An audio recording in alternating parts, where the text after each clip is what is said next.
काकीला मी घरात वेगवेगळ्या अवस्थेत पाहत होतो, जसं की साडीत वागताना, गाऊनमध्ये कपडे धुताना. तरी पण माझी काकी आहे. काकी पलंगावर पालती होऊन टीव्ही बघत होती आणि बाजूलाच कूलर होतं आणि मी मागे बसायचो, जिथून मला हवं ते आणि हवं तेवढं दिसेल. कूलरच्या हवेने काकीची साडी सुद्धा वारंवार सरकत होती. मी थोडा विचार केला, पाहिलं अगदी परफेक्ट अशी टाच भरलेली काकीची 34, 32, 36ची फिगर, कमरेत तिने खोसलेला पदर. त्यातून मी एकदा काकीला तिच्याच घरी. नमस्कार मित्रांनो, ही माझी आणि माझ्या सख्ख्या काकीची खरीखुरी प्रेमकथा. सख्खी काकी आल्यामुळे आणि त्यात काका आणि काकी दोघेही रागीट असल्यामुळे मी खूप घाबरत आणि वेळ घेऊन तिला पटवली आहे. त्यामुळे स्टोरी थोडी मोठी वाटेल, पण पूर्ण वाचून तुम्हाला नक्की आनंद मिळेल. त्यामुळे थोडंसं समजून घ्या. मी अक्षय आणि माझी काकी स्नेहल, आमच्या दोघांच्या प्रेमाची कथा मी तुम्हाला सांगणार आहे. मी कोल्हापूर जवळच एका गावात राहतो. माझं वय 22 वर्ष आणि माझ्या शेजारीच माझी काकी स्नेहल राहते. तिचं वय 39 वर्ष. दिसायला अगदी टॉप अशी, पण काकी संस्कारी स्वभावाची असल्यानं त्या फिगर त्या सगळ्याकडे लक्ष देत नसे. काकीचा नवरा खूप शिकला होता, त्यामुळे तो कोल्हापूरमध्येच एका सरकारी कार्यालयात कामाला होता. मी मागच्या महिन्याला मामाच्या गावाकडे गेलो होतो. मी वयात आलो आणि तिथंच या सर्व गोष्टींची ट्रेनिंग घेतली. ती अशी, कारण मी त्या गावात असताना मामाच्या घराच्या गल्लीतल्या पक्क्यादाची बायकोसोबत माझं चालू होतं. मी तिला पकडलं होतं फोनवर माहेरी बोलताना, आपल्या जुन्या BFशी. त्यामुळे ती घाबरून मला देत होती, पण करताना कधी शेतात तर कधी अंधारात. वरवरून करून करावं लागत होतं. गावी असल्यामुळे भीती होती, त्यामुळे मनासारखं भेटत नव्हतं. ही राहिलेली स्टोरी तिची पुन्हा कधीतरी सांगेन. त्यासाठी मला एक कमेंट करा. चला तर मित्रांनो, काकीकडे परत येतो. तर आमची घरे एकमेकांना अगदी चिटकूनच आहेत आणि सख्खी असल्यामुळे माझं रोजच तिथं उठणं बसणं साहजिकच होतं. तर या प्रकरणाची सुरुवात झाली 5 वर्षापूर्वी, म्हणजेच मी 17 वर्षाचा आणि काकी 33 वर्षाची असताना. त्यात झालं असं की मी नेमका वयात येत होतो. गावातल्या पोरांमध्ये, आता मित्रांमध्ये कसल्या प्रकारच्या गप्पा रंगत होत्या, त्यामुळे मीही सारखा त्या विचारात असायचो. तेव्हा मोबाईल आणि इतर साधने नव्हती, त्यामुळे टीव्हीवर पाहायला मिळेल थोडंसं तोडकं मोडकं ते पाहून मन शांत करायचो. कधी कधी तर मनाच्या शांतीसाठी 2-2 वेळा बाथरूम किंवा आडोशाला जाऊन हात मारावे लागत असत. टीव्हीवर सावधान इंडिया आणि क्राईम पेट्रोल हे तर माझे आवडते शो. ते पाहून सारखा बाथरूमच्या वाऱ्या करत होतो. नवीन जवानी छोटा राजा एकदा उठला की काही केल्या लवकर शांत व्हायचा नाही. त्याला लपवता लपवता नाके नऊ. त्यात असाच एकदा सुट्टीच्या दिवशी दुपारी काकीकडे गेलो, तर तीही क्राईम पेट्रोल पाहत होती. मग काय माझी मजाच झाली.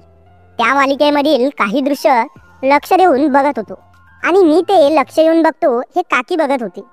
तिथून पुढे जेव्हाही वेळ मिळेल मी काकीच्या घरी जाऊन तिच्यासोबत क्राईम पेट्रोल, सावधान इंडिया पाहत बसायचो आणि काकीचा लहान मुलगा बाहेर खेळत असायचा. एकतर घरात झोपलेला असायचा. मोठा मुलगा आधीच मामाच्या गावाला गेलेला होता. असेच दिवस चालले होते. माझे 10वीचे पेपर संपले आणि सुट्ट्या लागल्या. तसा माझा दिनक्रम फिक्स झाला. सकाळी उठायचं, सगळं आवरून खेळायला जायचं आणि माघारी येऊन दुपारी काकीकडे जाऊन टीव्ही पाहत बसायची. टीव्ही काकीच्या बेडरूममध्येच असल्यामुळे आणि काकी आता दररोज क्राईम पेट्रोल, सावधान इंडिया पाहत बेडवरच पडायचो. त्यात बरेचसे मामी भाचा, टीचर स्टुडंट असे छान एपिसोड पाहिले होते, पण कधी काकीसाठी तसा विचार आला नव्हता. हळूहळू दिवस असेच जात होते. काकीला मी घरात वेगवेगळ्या अवस्थेत पाहत होतो, जसं की साडीत वागताना, गाऊनमध्ये कपडे धुताना. तरी पण माझी काकी आहे म्हणून मी नजरअंदाज करायचो. पण एक दिवस मी बाहेर खेळायला गेलो असताना माझ्या मित्रांनी त्याच्या पप्पाचा फोन आणला आणि त्यात आम्हाला तसले व्हिडिओ दाखवले. ते पाहून माझा छोटा राजा असा टाईट झाला होता. मी घरी गेल्या गेल्या बाथरूममध्ये जाऊन कामगिरी केली, पण तरीही माझ्या डोळ्यासमोरून ती मोहक बाई जात नव्हती, जिला मी व्हिडिओमध्ये बघितलं होतं.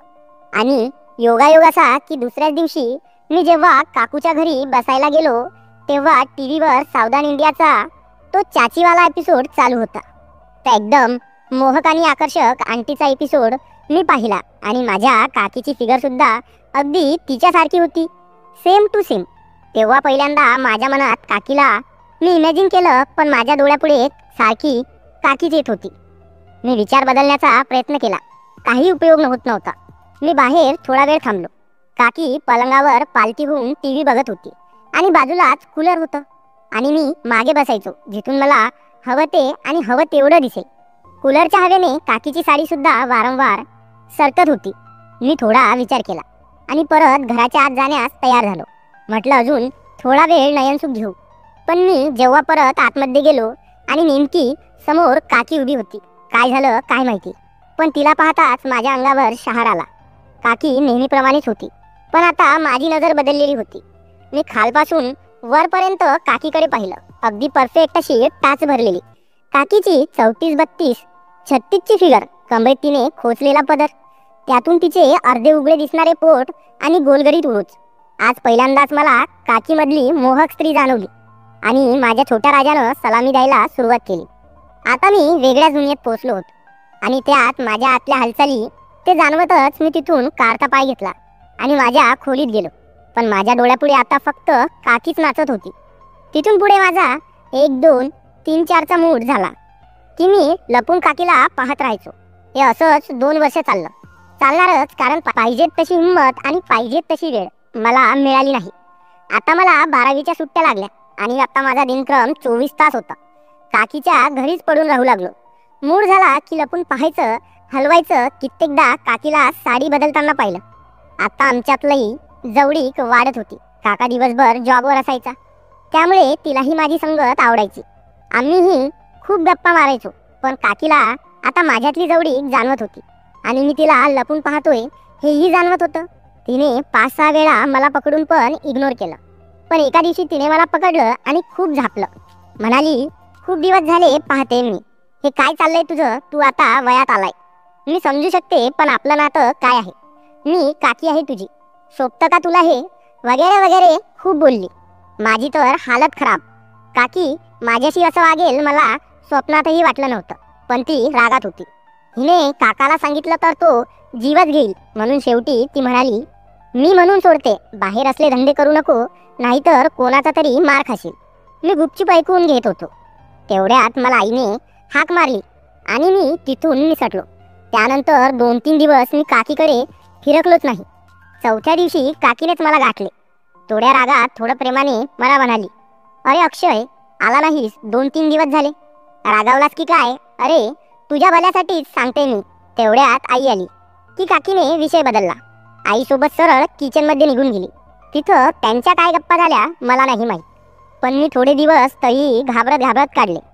पण काकी आता एकदम नॉर्मल बोलत होती, हसत होती आणि घरी पण बोलावत होती. नेमकं काय करावं जेणेकरून आपला रस्ता मोकळा होईल मला काही कळत नव्हतं. पण काकीनेही मी तिला लपून वेगवेगळ्या परिस्थितीमध्ये बघतो हा विषय पण कोणालाच सांगितला नाही. मग मी म्हटलं, जे होईल ते होईल आणि पुन्हा आमचा दिनक्रम सुरू. काकी ही आता माझ्यावर लक्ष ठेवून होती. मी गुपचूप पाहतोय, तिचे वाळत घातलेले एक निक्कर नेतोय हे सगळं पाहत होती, पण शांत होती. त्यामुळे मलाही जोर चढत होता. मी तिच्या निक्करवर पराक्रम करून ते तसेच ठेवत होतो. तिच्या आंघोळीच्या टायमिंगला मुद्दाम तिच्याकडे जात होतो, पण आता तिलाही त्यात मजा येत होती. कित्येकदा मी रात्री लपून खिडकीतून पाहायचो. काका काकीवर अजूनही चांगलंच प्रेम करत होता, त्यामुळे काकी मला देत नाही असं मला वाटायचं. पण आता काकी माझ्याशी जास्तच फ्री वागत होती. आता मी पक्के मित्र झालो होतो, कारण मी तिच्या मनात ही घर केलं. घरात आमच्या एकमेकांना सारखा स्पर्श होत होता. आता बोलताना मी तिला चिटकून बसत होतो. बोलता बोलता तिचा हात हातात पकडत होतो. माझ्यासाठी हे सगळं पहिल्यांदाच होतं. काकीलाही लग्नाआधी बॉयफ्रेंड नव्हता, तिनं सांगितलं. काका सोडून कोणीही तिला स्पर्श केला नव्हता. 2 मुले असूनही टापटीप राहणीमानमुळे काकी अजूनही फिट, मेंटेन्ड आणि आकर्षक दिसते.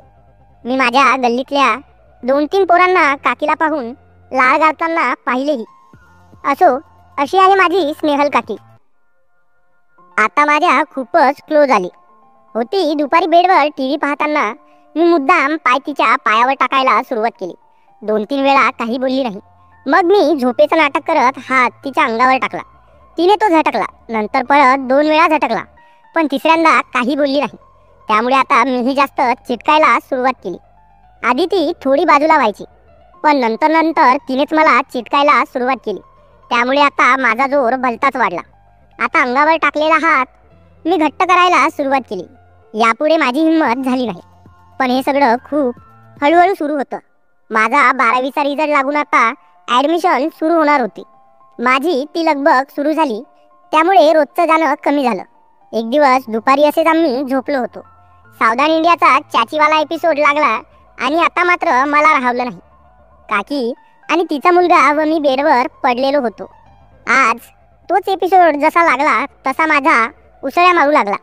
मी काकीच्या अंगावर हात टाकला आणि जवळ सरकलो. काकीही थोडी सरकली. तसा माझा कडकपणा जाणवताच काकी शहारली. ते मलाही जाणवलं आणि ती थोडी बाजूला झाली. मी पुन्हा तिला चिटकलो. तो लहान मुलगा एका बाजूने शांत झोपला होता. यावेळी ती थोडा वेळ तशीच थांबली, पण पुन्हा सरळ झाली. मी लगेच झोपेचं सोंग घेतलं, पण खूप वेळ झाला तरी ती एका अंगावर होईना.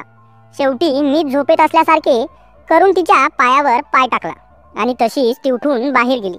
मला काहीच समजेना. मी गप्प पडून राहिलो. ती माघारी आली. थोडा वेळ तशीच बेडच्या कॉर्नरला बसली. मी हलका एक डोळा उघडला आणि तिरक्या नजरेनं तिला बघितलं. ती विचारात बुडालेली होती. थोड्या वेळाने ती वर सरकली आणि माझ्याकडे पाय आणि माझ्या पायाकडे तोंड अशी विरुद्ध दिशेने झोपली. मीही संधी ओळखली होती. माझ्या डोळ्यासमोर जे मला हवं तोच भाग आला. क्षणासाठी तर मी हळबडलो. 2-3 वर्ष प्रयत्न करत होतो.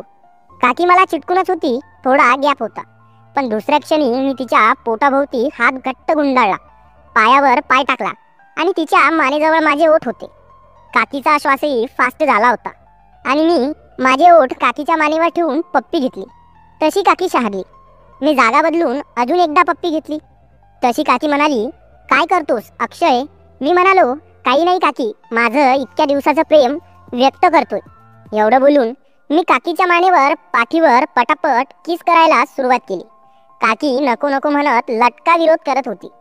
नको अक्षय, थांब, हे चुकीचं आहे.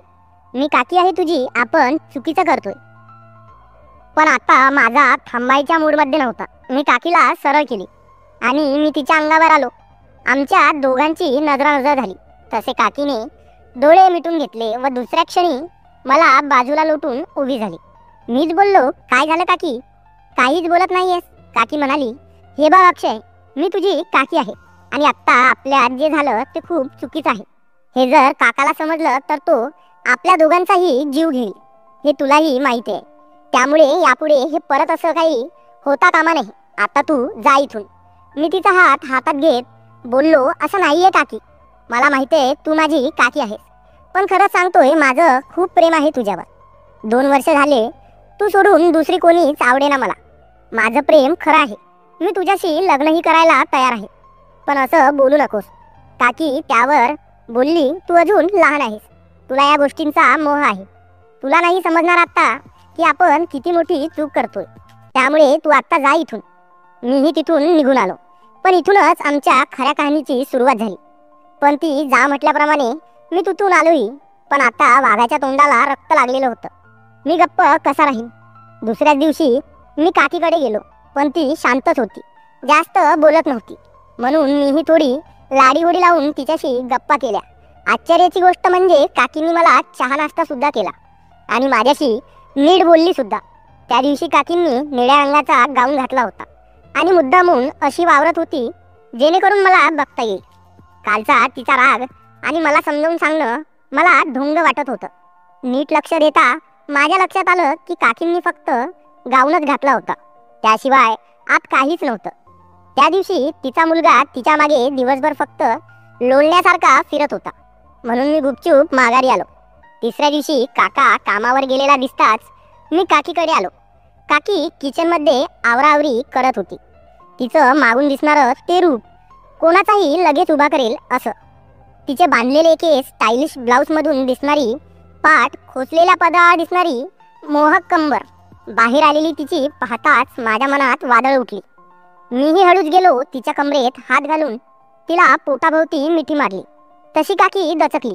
मी माझे ओठ तिच्या मानेवर ठेवले. मी आहे याची जाणीव होताच ती शहारली. काय करतोस अक्षय? सोड मला. तुला सांगितलं ना, परत ते नाही होणार.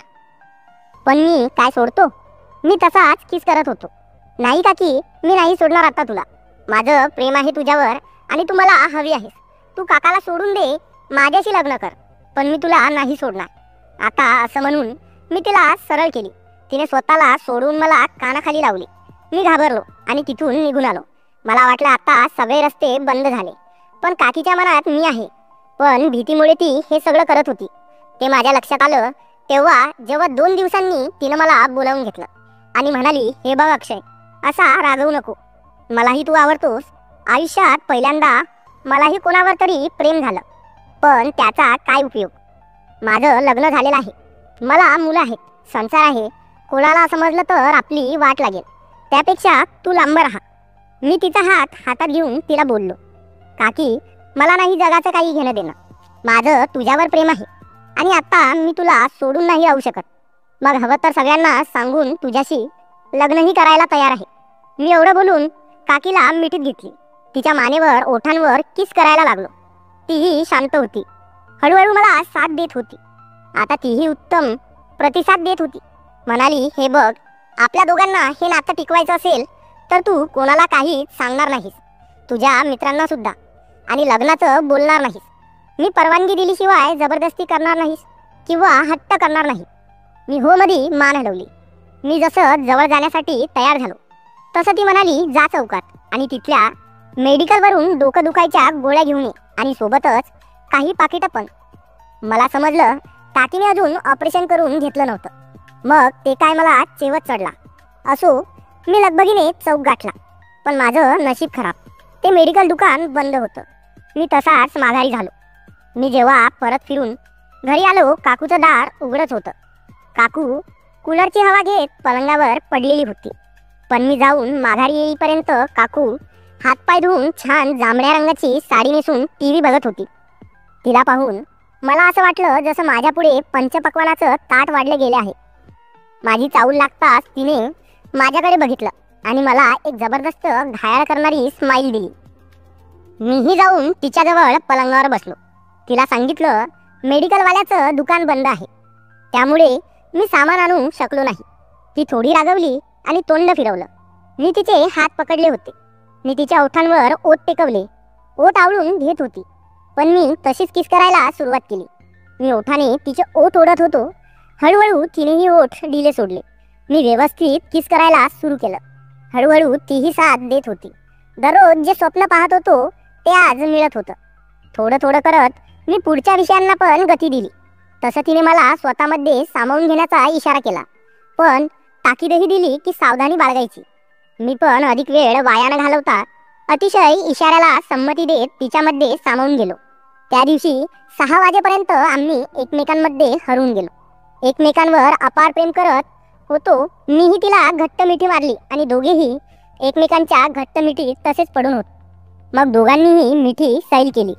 काकी काहीच न बोलता उठून बाथरूममध्ये निघून गेली. मीही सरळ घरचा रस्ता गाठला, कारण वेळ झाली होती काकांची कामावरून घरी यायची. त्यानंतर तर मी कॉलेजही कोल्हापुरातच घेतलं. दुपारपर्यंत कॉलेज आणि नंतर काकीसोबत 5 पर्यंत रोजचाच दिनक्रम झाला. आता माझ्या आणि काकीच्या नात्याला 6 वर्ष झाली. त्यात 3 वेळा पोटोशी ठेवली, गोळ्या घेऊन खाली केली. शेवटी 4थ्यांदा वेळी काकाने ऑपरेशनच करून घेतलं. मग तर काय टेन्शनच संपलं. काकीनी प्रेमात कसलीच कसर बाकी ठेवली नाही. मी जे म्हटलं, जसं म्हटलं, जेव्हा म्हटलं तेव्हा तिने माझ्या सर्व इच्छा पूर्ण केल्या. शिवाय सोबत कसलीही तक्रार केली नाही. एवढी चांगली आणि छान सुंदर बाई होती माझी स्नेहल काकू. तर मग मित्रांनो, कशी वाटली ही कथा मला कमेंटमध्ये सांगा. आणि व्हिडिओ आवडल्यास एक लाईक आणि चॅनलला सबस्क्राईब नक्की करा. परत भेटू अशाच एका नवीन कथेत.